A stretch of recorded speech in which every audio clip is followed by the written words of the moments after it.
We are the paradoxical ape. Bipedal, naked, large-brained, long the master of fire, tools, and language, but still trying to understand ourselves. Aware that death is inevitable, yet filled with optimism. We grow up slowly.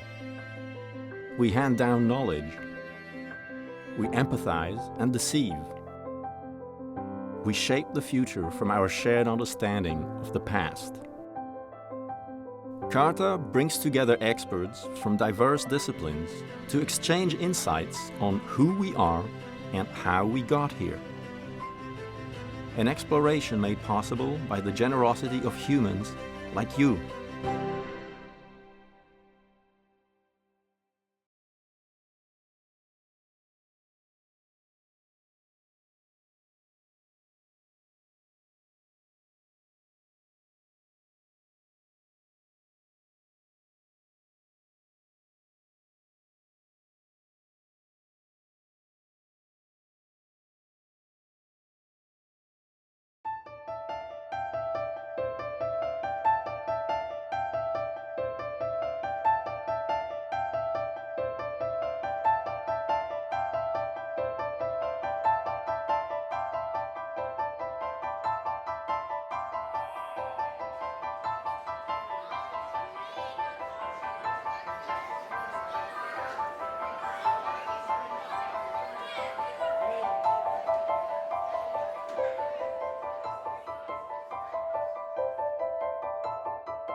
I should first give equal billing to Eva Wittenberg, who did a lot of this work with me. Can you identify yourself there?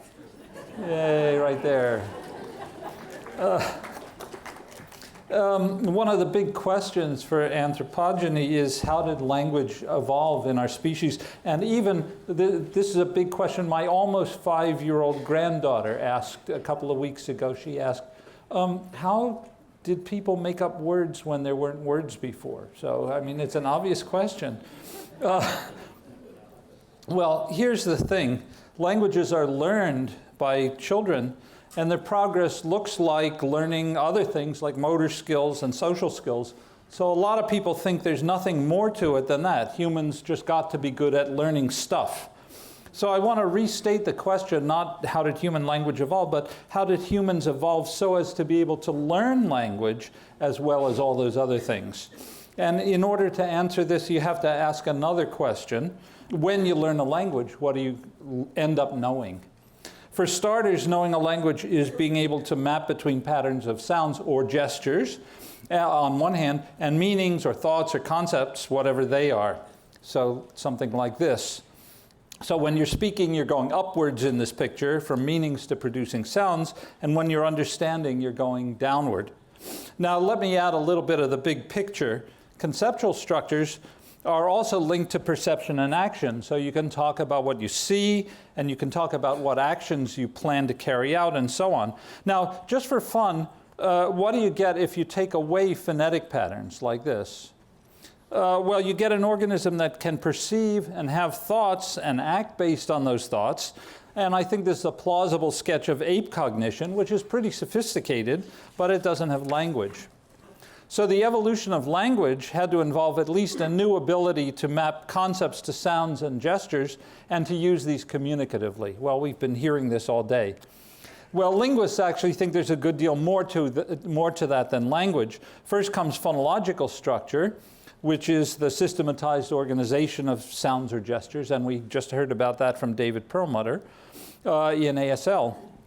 Second one is morphology, the internal structure of words such that a word like, say, procedurally can be seen as built from proceed plus ur to form procedure plus al to perform procedural plus li to perform procedurally. And the third one is syntax, the organization of words into phrases and sentences. So syntax determines things like canonical word order. So if you hear something like the boy kissed the girl, you know who did the kissing and who got kissed. It also allows you to elaborate descriptions of characters and events into phrases. So something like the boy in the blue hat and red sneakers tried to kiss the girl that he loved. And you still know that the boy did the kissing, even though the word boy is nowhere near kiss. And you also know that he loved the girl, even though boy is nowhere near love. So language in modern humans involves this part, circled in red, of the network of cognitive organization. And what's evolved in humans is the ability to learn to do this kind of thing, to turn thoughts into sounds by structuring them into words and phrases, and to be able to pull thoughts out of the sounds that other people make. Well, how could this have happened? Basically, there's no direct evidence for what our ancestors talked about, and when they started talking, there aren't any fossil vowels. The usual way to test evolutionary scenarios is comparison to other species.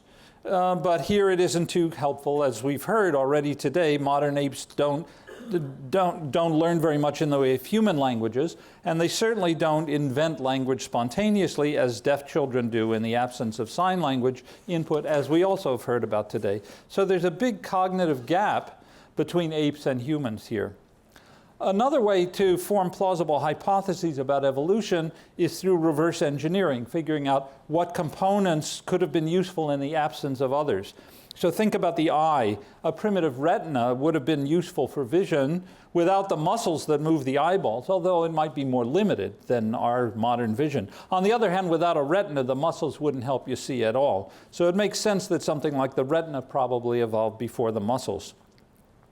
And I want to propose something like that for language. So a primitive system for communicating thoughts via sounds or gestures is useful without phonology, morphology, or syntax. These components can improve an existing communication system, but they're useless on their own. So if the components of language evolved in some order, it makes sense that the connection between phonetics and meaning came first, and then these further refinements going from there to, so the hypothesis is that this is the kind of system that some ancestors of modern humans could learn. I can't prove that this is the way language evolved, but what I'll try to do today is to show you that simpler systems of this sort exist in the languages of today, and show you how these systems, a little bit about how these systems work. And the basic idea comes from Derek Bickerton. He proposed that there's a form of language that he called proto-language, which surfaces in many different circumstances. And he proposed that this form of language is a relic of early stages in the human or hominid system. I'm going to suggest that this form of language is a subset of the full language system. It omits morphology and syntax, and I'll call it a linear grammar. What is a linear grammar like? Well, it has words, and the words have to come in some order. They map to meanings, but there's no structure. There aren't syntactic phrases like the boy in the blue hat and red sneakers, or structure inside words, as we saw with the word procedurally. Now, in this kind of language, word order could still matter. You could say boy kiss girl and mean the boy did the kissing and the girl got kissed, not vice versa. But it wouldn't be because the subject precedes the verb and the verb precedes the object, because a linear grammar can't have syntactic things like nouns and verbs and subjects and objects. What it still has is semantic notions like the word denoting an actor, here the boy, precedes the word denoting the action, namely kiss. That is, this kind of language would map directly between linear order in phonology and the meaning.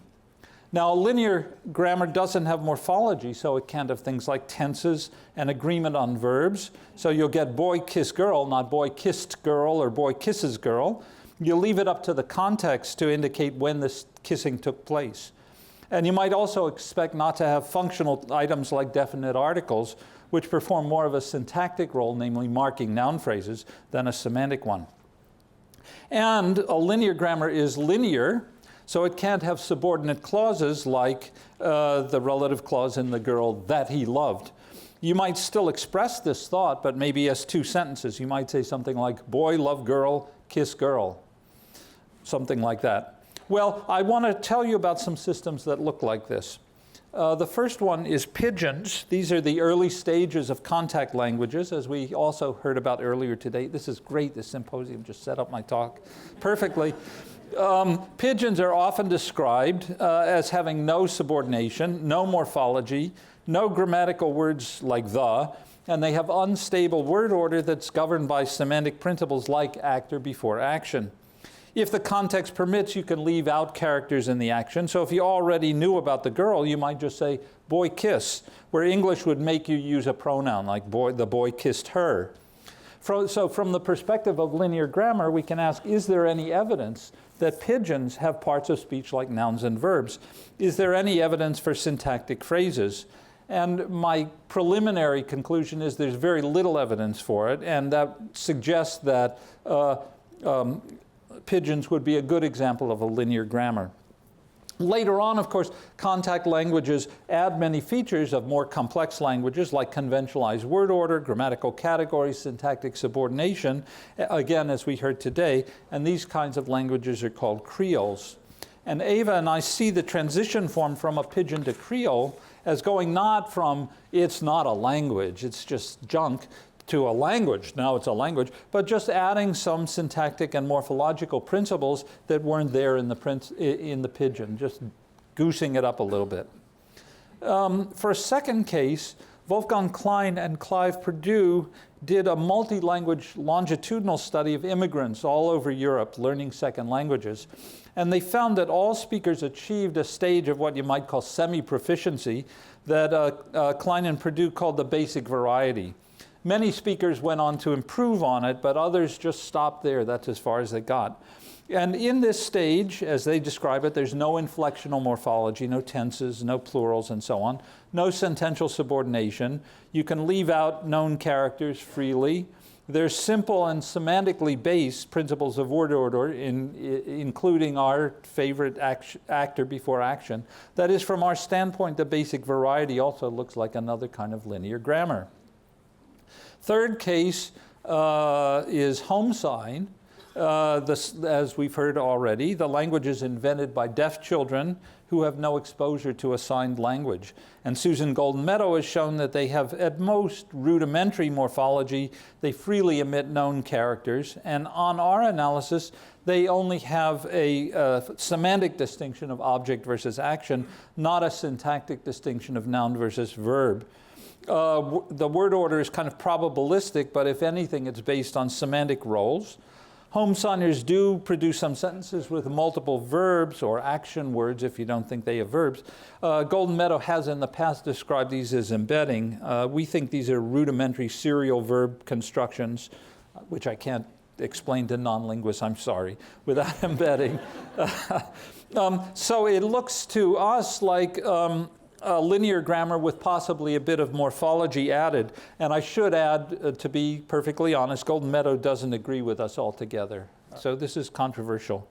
Another case we've looked at is village sign languages, which develop in isolated communities where there's a significant occurrence of hereditary deafness. And the best known of these is ABSL, which we've just heard about from Mark Aronoff. I'm going to talk about Central Taurus Sign Language, or CTSL, which is spoken in a couple of remote villages in the mountains of Turkey. This language came to my attention 2 years ago through my student Rabia Ergin, who remarkably has deaf family members who live in the village and speak it. You want to raise your hand, Rabia? Our newest celebrity, there she is. Rabia, along with Naomi Caselli, Irit Meir, and some of the people from Carol Padden's group, about which we've heard already, have been documenting this language. And what they find is that the language has a fair amount of morphology, but there's very little evidence for syntactic structure. In sentences involving one character, so somebody jumped or somebody fell down or something, the word order is normally the actor preceding the action. If there are two character sentences with inanimate patients, like the boy rolled the ball, it's normally, well, maybe you put in the actor, maybe you don't, and then you put in the thing that's acted upon, and then the action. But if there are two animate characters, so the semantics alone can't resolve the potential ambiguity, word order isn't very stable. It's a bit vague whether the boy kissed the girl or vice versa, and there's a lot of reliance. People rely a lot on pragmatics and context. In fact, there's a very strong tendency to mention only one of the characters in an event, no matter how many there are. So CTSL looks like a linear grammar augmented by a substantial amount of morphology. And this isn't too far off what we've seen in ABSL and the earlier stages of Nicaraguan Sign Language, as we heard from Annie Sengas. Now, what's cool, I think, is that these less complex systems aren't confined to emerging languages. Townsend and Bever discuss what they call semantically based interpretive strategies that influence language comprehension. Hearers tend to rely in part on semantically based principles of word order, like actor precedes action, which is why on our story they have more difficulty with constructions such as reversible passives and object relatives, again for the non-linguist doesn't matter, where the actor doesn't precede the action. That's the crucial thing. Similarly, Fernanda Ferreira and her colleagues discuss what they call good enough parsing, where people apparently rely on linear order and semantic plausibility rather than syntactic structure. And it's well known that we see similar symptoms in language comprehension by agrammatic aphasics. And Heather Vanderlele has argued that a particular population of children with specific language impairment behave as though they're processing language through something like a linear grammar. The literature describes these so-called strategies or heuristics as something separate from language, but there's still mappings between phonology and meaning. They're just simpler ones that bypass syntax. So we conjecture that the language processor makes use of both syntactic grammar and the simpler linear grammar, and when the two kinds of rules produce conflicting analyses, interpretation is slower and less stable, even when the syntax wins out. And when the syntactic rules break down under conditions of stress or disability, then the linear grammar is still there doing its thing.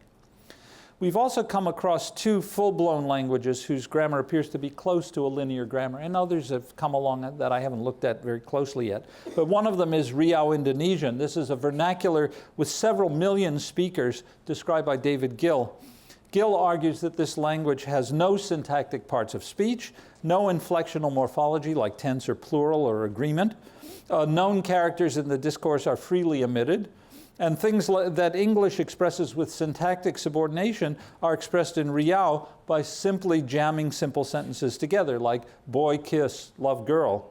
The word order is pretty free, but actors tend to precede actions, and actions tend to precede patients. But here's some illustration of the freedom of this language. If you have the expression chicken eat, this can mean all of these different things depending on the context. And the ones at the bottom where you say chicken eat and you mean someone is eating with the chicken, they require a lot, or where the chicken is eating, they require a lot of contextual support, but people do say these things. So this again looks like a linear grammar, so here's basically a full language that's syntactically simple in our sense. Another example is the controversial case of Piraha, studied extensively by Dan Everett. This has exuberant morphology, so it's not simple in this respect. It seems to have a syntactic noun-verb distinction and fairly fixed word order, but no definite or indefinite articles, no markers of plurality, no agreement, da-da-da. Now, Everett's most famous claim is that Piraha lacks recursion, that is subordinate clauses. Everything that's expressed in English with recursive syntax either just jams simple sentences together or requires some sort of circumlocution. So this looks like a syntactically relatively simple language, though not as simple as Riau Indonesian. So to sum up, we find that remarkably similar grammatical systems turn up in all these different scenarios, and this suggests that linear grammar is quite a robust phenomenon entrenched in the modern human brain. It provides a scaffolding on top of which fully syntactic languages can develop, either in an individual, as in the case of the basic variety, or in a community, as we've seen with sign languages and creoles, and it provides a sort of safety net when syntactic grammar is damaged, as we've seen with aphasia and specific language impairment. And we've also seen that you can say a lot without syntax, for example, in Riau Indonesian, though having syntax gives you a lot more fancy tools for expressing yourself. So let me go back to the original question about the evolution of the human ability to learn language. I suggest that we can think about it through reverse engineering, asking what kind of system there could have been that preceded the modern human language faculty. And I think linear grammar is a good candidate. As I said at the beginning, I have no idea how we could prove it, nor when the hominid line achieved either linear grammar or syntactic grammar. Maybe someday we'll get better evidence from genetics, but for now I'm happy to see it as an intriguing hypothesis. So altogether then, we think this is telling us a lot of interesting and new things about the texture of the human faculty, and I'm eager to get on with filling in the picture further. Thank you.